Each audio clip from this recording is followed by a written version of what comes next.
जय हिंद दोस्तों, आप सभी का स्वागत है आपके अपने इस यूट्यूब चैनल बाय एमडी धीवर पर। सो फाइनली दोस्तों, डीएलएड सेकेंड ईयर में जितने भी लोग अध्ययनरत होंगे उन सभी लोग का 28 अगस्त 2024 से उन लोग का स्कूल इंटर्नशिप स्टार्ट हो गया है और लगभग उनको 1 महीने हो गया प्राइमरी में स्कूल इंटर्नशिप करते हुए। ठीक है, उस समय उन लोगों को अनेकों फाइल बनाने पड़ते हैं और अनेकों प्रकार से जो कार्य है, प्रोजेक्ट कार्य वगैरह वो करने पड़ते हैं। तो उससे पहले आप सभी लोगों को थोड़े से इंटर्नशिप के बारे में बता देता हूँ। ठीक है, अगर आप डीएलएड फर्स्ट ईयर में होंगे तो आपको सबसे पहला 1 हफ्ते का प्राइमरी में स्कूल इंटर्नशिप के लिए जाना है और 1 हफ्ते का मिडिल में इंटर्नशिप के लिए जाना है। और जब फर्स्ट ईयर में जब इंटर्नशिप के लिए अर्थात स्कूल इंटर्नशिप के लिए जाओगे तब आपको सिर्फ अवलोकन करने पड़ते हैं। किसी भी प्रकार से आपको पढ़ाने की आवश्यकता नहीं पड़ती। अगर आपका मन होगा तब आप पढ़ा सकते हो, अदरवाइज आप नहीं पढ़ा सकते हो। ठीक है, सिर्फ आपको अवलोकन करने क्या क्या फाइल्स होते हैं, कैसे कैसे वहाँ का कार्य चलता है, कैसे स्कूल को मैनेज करते हैं, ये सब डीएलएड फर्स्ट ईयर में आप जानोगे। ठीक है, इसके बाद जब आप डीएलएड सेकंड ईयर में पहुँचते हो तो आपको 90 दिनों का इंटर्नशिप लगता है। ठीक है, जिसमें प्राइमरी में आपको 45 दिन जाने पड़ते हैं और 45 दिन जाना पड़ेगा आपको मिडिल में। ठीक है, स्कूल में जाना पड़ता है।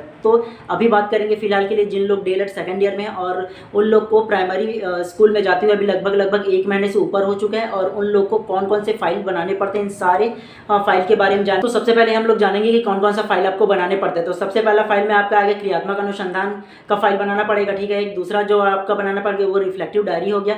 थर्ड जो बनाना पड़ेगा वो प्रोजेक्ट कार्य बनाना पड़ेगा। चौथा बेस्ट प्रैक्टिसेस करना पड़ेगा और पांचवा जो होता है वो पुस्तक विश्लेषण करने पड़ेंगे। टोटल आपको 5 फाइलें अलग अलग बनानी पड़ेंगी प्राइमरी और मिडिल दोनों में। ठीक है, उसके अलावा आपको 2 कॉपियां बनाने होंगे। आपको आपकी जब कॉलेज में इंटर्नशिप के लिए जाने से पहले आपको समझा दिया गया होगा कि आपको कौन कौन से फाइल्स बनाने पड़ते हैं और कौन कौन से आपको कॉपियां बनानी पड़ेंगी। तो कॉपियां में आपको 2 बनानी पड़ेंगी, एक दैनिक शिक्षण योजना जिसको हम लेसन प्लान कहते हैं और दूसरा जो होगा आपका डेली डायरी। तो ठीक है, ये तो था सिर्फ इंटर्नशिप के बारे में कि कैसा कैसा इसका मैनेजमेंट होता है, वो सारी चीज़। अब बात करते हैं फाइलों के बारे में। ठीक है, फाइल में सबसे पहला ये वीडियो है सिर्फ क्रियात्मक अनुसंधान के लिए कि आपको क्रियात्मक अनुसंधान का फाइल कैसे बनाना है उसके बारे में। चलिए, जो मैंने बनाया था वो आपको दिखाता हूँ मैं। ठीक है, और जो मैं आपको क्रियात्मक अनुसंधान दिखाऊंगा ये सिर्फ एक नमूना के लिए, अर्थात इसको आपको कॉपी सेम टू सेम नहीं करने हैं और आपको अलग से अपना टॉपिक सोच करके लिखना है। इसको टॉपिक मैं हो सके 2-4 आपको टॉपिक बता दूंगा, इसमें देख लीजिएगा और सेम कॉपी पेस्ट मत कीजिएगा भैया। ठीक है, मैं ये बता दूँगा, सिर्फ नमूना के लिए आपकी जानकारी के लिए ये वीडियोज़ बनाया जा रहा है। ठीक है, तो देखिए, सबसे पहला आप क्रियात्मक अनुसंधान का जब फाइल बनाओगे तो सबसे फ्रंट पेज कैसा रहेगा। तो सबसे पहला फ्रंट पेज जो रहेगा आपका कॉलेज का नाम रहेगा। ये देखिए, जैसे हमारे कॉलेज का नाम है उस प्रकार से जो जिला होगा वो डाल सकते हो। उसके बाद जो टॉपिक रहेगा फ्रंट में उसका लिखना है। उसके बाद सत्र जो रहेगा, ठीक है, उसको लिखना है। फिर डीएलएड का द्वितीय वर्ष क्या होंगे, फर्स्ट ईयर क्योंकि फर्स्ट लिखना है, सेकंड तो सेकंड लिखना है। ठीक है, इस प्रकार से आपको बनाना है ये वाला।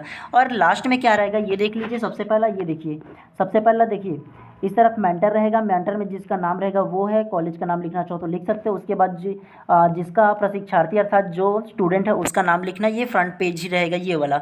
इसके बाद सबसे पहले मैं आपको बता दूं, ये वाला जो है वो टाइपिंग अर्थात कंप्यूटर से निकला हुआ प्रिंट आउट है और आपको नॉर्मल कॉपियों में ही लिखना है। कोई ज़रूरी नहीं है कि आपको प्रिंट आउट निकालने के लिए, लेकिन इसमें जो इमेज वगैरह जो दिया गया है सिंपल वैसे ही लिखिएगा तो ज़्यादा अच्छा रहेगा आपके लिए। और सेम कॉपी पेस्ट करने की आवश्यकता बिल्कुल भी नहीं है, मत कीजिएगा तो ज़्यादा अच्छा है। खुद के टॉपिक से लिखिएगा तो सबसे ज़्यादा अच्छा है। तो चलिए शुरू करते हैं हम लोग। सबसे फ्रंट पेज में देखिए क्रियात्मक अनुसंधान लिखिएगा। उसके बाद देखिए जो टॉपिक है वो अनुसंधान का उद्देश्य। ठीक है, उद्देश्य में क्या लिखेंगे, जो आपने टॉपिक लिखा है उसका टॉपिक को लिखना है। ठीक है, देखिए सबसे पहले क्या लिखा है, बच्चों में पढ़ाई के प्रति रुचि नहीं लेने के कारण का पता लगाना एवं उसका उपचारात्मक कार्यवाही करना। ठीक है, तो इसी प्रकार से आपको भी टॉपिक अलग अलग डिसाइड करना है, अर्थात आपकी स्कूल में किस प्रकार की समस्या है, बच्चों में किस प्रकार की समस्या है। कई बच्चे ऐसे जो होते हैं वो देखिए पढ़ने में रुचि नहीं लेते। कई बच्चे ऐसे होते हैं जो गवर्नमेंट का अधिकतर जो देखा होंगे, कई बच्चे बीच में ही भाग जाते हैं। कई बच्चे ऐसे होते हैं जो स्कूल का खाना नहीं खाते तो क्यों नहीं खाते, आखिर पढ़ने में रुचि नहीं लेते तो क्यों नहीं लिखते, खेलने में रुचि नहीं लेते तो क्यों नहीं लिखते, अगर गुमसुम है बच्चा तो फिर गुमसुम है तो क्यों है। ये सारी चीज़ को पता लगाना ही क्रियात्मक अनुसंधान का भाग होता है, इसी को हम क्रियात्मक अनुसंधान कहते हैं। ठीक है, तो सबसे पहला स्टेप बाय स्टेप हम लोग देख लेते हैं क्या क्या इसमें लिखना है आपको। दूसरा देखिए, दूसरा में क्या दिया गया है, दूसरा में ये देख लीजिए, अनुसंधान का प्रश्न जो है वो आपको अलग अलग प्रश्नों पर इस पर अनुसंधान करने हैं, क्रियात्मक अनुसंधान। तो सबसे पहला देखिए अनुसंधान के प्रश्न, पहला बच्चे पढ़ने के प्रति रुचि क्यों नहीं लेते। दूसरा, क्या कारण है कि बच्चे पढ़ाई में ध्यान न देकर किसी अन्य गतिविधि में ज़्यादा ध्यान देते हैं। तो इस पर अनुसंधान कार्य किया गया है। ठीक है, थर्ड में इसमें क्या लिखा गया है देखिए, आवश्यक परिभाषा, मतलब इसको अनुसंधान की परिभाषा दिया गया है। अनुसंधान एक उद्देश्यपूर्ण विचार मनोवैज्ञानिक प्रक्रिया है जब हम विद्यालय से संबंधित किसी समस्याओं का वैज्ञानिक अध्ययन करके विद्यालय की गतिविधियों में सुधार लाने हेतु जानकारी प्राप्त करते हैं, जिसमें समस्या के कारण, निदान, परिणाम व निष्कर्ष निकाले जाते हैं। तो यह क्रियात्मक अनुसंधान कहलाता है, जिसका उद्देश्य मौलिक समस्याओं का अध्ययन करके नवीन तथ्यों की खोज करना, जीवन सत्य स्थापना करना तथा नवीन सिद्धांतों का प्रतिपादन करना है। ठीक है, इसका जो डेफिनेशन है वो दिया गया है, तो आपको इसी प्रकार डेफिनेशन देना है प्रत्येक का। उसी प्रकार थर्ड में क्या लिखा है देखिए, उसी प्रकार देखिए ये अनुसंधान का महत्व जो दिया गया है, इस अनुसंधान के द्वारा हम बच्चों की रुचियों को जान पाएंगे, साथ ही बच्चों की पढ़ाई के प्रति रुचि नहीं लेने के कारणों का पता लगाकर उसे दूर करने का प्रयास करेंगे, जिससे बच्चों के जीवन में औपचारिक शिक्षा सफल अनुदान दे। इसके पश्चात क्या दिया गया है इसको देखते हैं। सबसे पहला ये देखिए, अनुसंधान की समीक्षा आ करके दिया है विश्लेषण के 5 संदर्भ में। सबसे पहला जो दिया है, बच्चों का पढ़ाई में रुचि नहीं लेने का कारण का पता लगाना। दूसरा है बच्चों की रुचि को जानना। तीसरा है बच्चों को प्रोत्साहित करना। चौथा है बच्चों में व्याप्त मनोभाव तथा धारणाओं का पता लगाना। और पाँचवा जो है बच्चों का अनेक गतिविधियों के माध्यम से पढ़ाई में रुचि जागृत करना। तो इतने सारे कार्य आप जब इंटर्नशिप में जाओगे तो आपको करने पड़ते हैं, तो इस टॉपिक को दिया गया है। इसी प्रकार ब को देख लेते हैं। चलिए, तो ब में क्या दिया गया है, अनुसंधान का सारांश। ठीक है, और एक बात देख लीजिए, ये जो इमेज दिया हुआ, इसी प्रकार आपको भी जब गतिविधियां आप लोग करा रहे होंगे, स्कूल इंटर्नशिप में गए होंगे, तब आपको बीच बीच में फ़ोटो क्लिक करने हैं। ठीक है, और अपना जो फाइल है उसमें चिपकाना है। तो ब क्या क्या गया उसको पढ़ते हैं। ठीक है, इस अनुसंधान के द्वारा हम बच्चों की रुचि अभिरुचि का पता लगा पाएंगे तथा उसकी पढ़ाई के प्रति रुचि नहीं लेने के कारण का पता लगाकर उसे दूर करने का प्रयास करेंगे। इस अनुसंधान के द्वारा हम अपने द्वारा किए गए प्रयासों का परिणाम प्राप्त कर बच्चों के लिए उपयोग किए जाने वाली प्रशिक्षण विधि में सुधार कर सकेंगे। ठीक है, तो इसी प्रकार आपको भी जो फाइलें हैं वो बनाना। उसके बाद इसका जो विधि है उसके बारे में जानते हैं, उसको क्या दिया गया है। ठीक है, तो विधि को देख लीजिए थोड़े से। विधि में आ करके दिया है अनुसंधान करने की मुख्य विधियां दिया है। ठीक है, इसी प्रकार के आपको भी अनुसंधान करने हैं। तो हम यहाँ देखते हैं कि कक्षा में बच्चों का ध्यान पढ़ाई में नहीं होता है। बच्चे को अगर पढ़ने के लिए या सवाल हल करने के लिए दिया जाता है तो अनेक बहाने बनाकर उसका कार्य को करने से मना कर देते हैं या कार्य नहीं करते हैं, अन्य कार्य में ज़्यादा ध्यान देते हैं। बच्चे की यह समस्या विषम परिस्थितियाँ उत्पन्न करती है, जिसे निदान करने के लिए हम कक्षा में अध्ययन के दौरान हर दिन यह देखते हैं कि बच्चे पढ़ाई में क्यों रुचि नहीं लेते तथा उन्हें किस तरह से पढ़ाया जाए जिससे वे पढ़ने में रुचि ले सके, और नए नए शिक्षण विधि का प्रयोग करते हुए अलग अलग गतिविधियों के द्वारा कक्षा में अध्यापन कराएंगे और बच्चों की गतिविधि तथा प्रक्रियाओं को नोट कर किए जाएंगे। इसी प्रकार से बा क्या कहता है उसको देख लीजिए। ठीक, हम कक्षा में बच्चों के साथ जो भी गतिविधियां आयोजित करते हैं उसमें बच्चों की प्रतिक्रिया इस प्रकार से है कि उसे निरंतर नोट करते हैं और बच्चों को प्रत्यक्ष रूप से विषय से समझ विकसित करने का प्रयास करते हैं। जैसे विज्ञान विषय में पढ़ते समय एक पौधे को लेकर उस पौधे की जड़ एवं पत्तियों के विषय में प्रत्यक्ष रूप से वस्तु से अवगत होकर वास्तविक ज्ञान देते हैं, और सामाजिक विज्ञान विषय में इतिहास के तथ्यों को बताकर उसे समझने की क्षमता का आकलन करते हैं कि कितना समझ विकसित हुआ है, और प्राप्त प्रतियों को नोट करते जाते हैं। तो ये इसको देख लीजिए। इस प्रकार से आपको पॉइंट लिखते जाना है। ठीक है, स्थान एवं प्रतियोगी। स्थान जो आपका स्कूल रहेगा वो लिखना है। उसके बाद देखिए उच्च माध्यमिक बिलासपुर कक्षा 7वीं अगर होगा तो वो प्राइमरी होगा तो प्राइमरी में लिखना है कि रूप में कक्षा में उपस्थित सभी बच्चे का होगा। ठीक है, अनुसंधान की योजना क्या होगी। ठीक है, बच्चों की पढ़ाई में रुचि नहीं लेने के कारण का पता लगाने के लिए हम अनेक गतिविधियां एवं शिक्षण विधियों द्वारा कराते हैं तथा बच्चों द्वारा प्राप्त प्रतिक्रिया को नोट करते जाते हैं। उसके बाद तथ्यों का विश्लेषण नेक्स्ट दिया है, तो इसी प्रकार के टॉपिक आपको भी लिखते जाना है। ठीक है, तो तथ्यों का विश्लेषण कैसे होगा ये देखिए। उसके बाद आ करके दिया है बच्चों को जब कक्षा में भागीदारी दी जाती है तो वे पढ़ाई में रुचि लेते हैं। ब जब शिक्षण कार्य प्रत्यक्ष व वास्तविक रूप से कराए जाते हैं तब बच्चे अधिक रुचि लेते हैं। स क्या बोलते हैं, बच्चे जो गतिविधि स्वयं करते हैं उस चीज़ को अधिक रुचि लेते हैं। द कक्षा में अध्यापन बाल केंद्रित होकर की जाती है तब बच्चों को जिज्ञासा और बढ़ जाती है। विधि का सारांश, अनेक गतिविधियों के द्वारा हम बच्चों की रुचियों को समझ पाएंगे, साथ ही बच्चों को अध्यापन में भागीदारी देकर उसे कार्य को करने के लिए प्रेरित भी करेंगे। उसके बाद संकलन में क्या दिया गया है देखिए नेक्स्ट पॉइंट में। तो संकलन के नेक्स्ट पॉइंट में क्या कहते हैं इसको देख लीजिए। सबसे पहले आ करके दिया है प्रतियाँ। हमने देखा है कि जब कक्षा में बच्चों को भागीदारी दिया जाता है तो पाठ को बच्चों के अधिक रुचि से पढ़ते हैं व समझते हैं, साथ ही अपने विचारों को भी देते हैं। जो कार्य बच्चों के प्रत्यक्ष होता है उसे बच्चे ध्यान में रखते हैं तथा आसानी से भूलते नहीं। वह क्या है? तथ्य। अनेक गतिविधियों के माध्यम से शिक्षण कराकर हम बच्चों को पढ़ाने के प्रति जागृत कर सकते हैं, जिससे बच्चों की समझ स्थिर होती है।